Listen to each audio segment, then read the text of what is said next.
Ki Hajar Dewantara, lahir dengan nama Raden Mas Suwardi Surjaningrat pada tanggal 2 Mei tahun 1889 di Yogyakarta. Ia berasal dari keluarga ningrat Kesultanan Yogyakarta, yang memberinya kesempatan untuk mendapatkan pendidikan formal. Suwardi bersekolah di Jurepise Lagere School, ELS, sebuah sekolah dasar khusus untuk anak-anak Eropa dan kaum priai. Setelah itu, ia melanjutkan pendidikan ke Stovia, Sekolah Dokter Bumiputra, namun tidak selesai karena kondisi kesehatan. Setelah meninggalkan Stovia, Suwardi mulai tertarik pada dunia jurnalistik dan pergerakan nasional. Ia menulis banyak artikel yang mengkritik ketidakadilan pemerintahan kolonial Belanda. Pada tahun 1913, ia menulis artikel berjudul Als ik in Nederlander was, atau Seandainya Aku Seorang Belanda. Artikel ini mengecam perayaan 100 tahun kemerdekaan Belanda yang dilakukan di tanah jajahan, sementara rakyat pribumi menderita. Akibat tulisan tersebut, Suwardi bersama dua rekannya, Douwes Dekker dan Cipto Mangunkusumo, diasingkan ke Belanda. Ketiganya dikenal sebagai tiga serangkai dalam pergerakan nasional.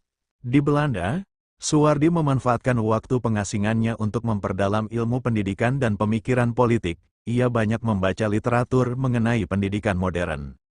Setelah kembali ke Indonesia pada tahun 1919, Suwardi semakin aktif dalam upaya meningkatkan pendidikan rakyat.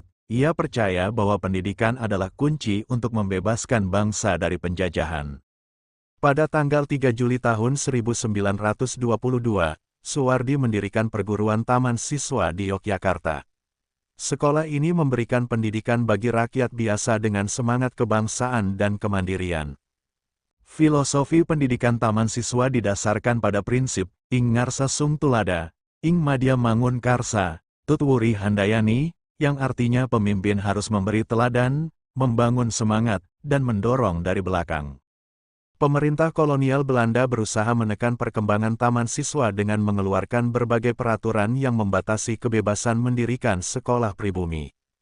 Meskipun menghadapi tekanan, Suwardi tetap teguh. Ia percaya bahwa pendidikan adalah alat revolusi yang paling efektif untuk membangun kesadaran nasional.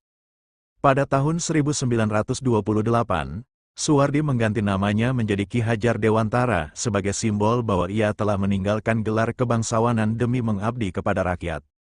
Ki Hajar Dewantara berperan penting dalam membangkitkan semangat nasionalisme melalui pendidikan. Ia juga aktif dalam berbagai organisasi yang mendukung perjuangan kemerdekaan.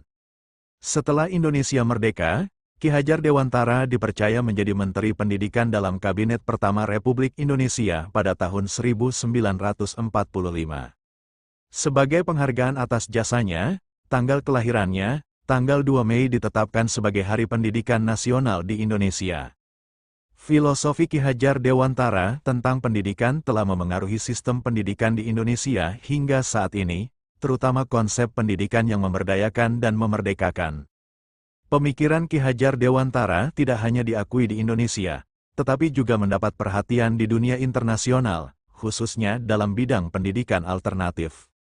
Ki Hajar Dewantara meninggal dunia pada tanggal 26 April tahun 1959 di Yogyakarta. Ia dimakamkan di Taman Wijaya Brata, Yogyakarta. Ki Hajar Dewantara dianugerahi gelar pahlawan nasional atas kontribusinya yang luar biasa dalam bidang pendidikan dan perjuangan kemerdekaan. Hingga kini, Ki Hajar Dewantara tetap menjadi inspirasi bagi para pendidik, siswa, dan rakyat Indonesia dalam upaya menciptakan pendidikan yang lebih baik dan merata. Kisah ini menggambarkan dedikasi Ki Hajar Dewantara sebagai tokoh pendidikan dan perjuangan bangsa Indonesia.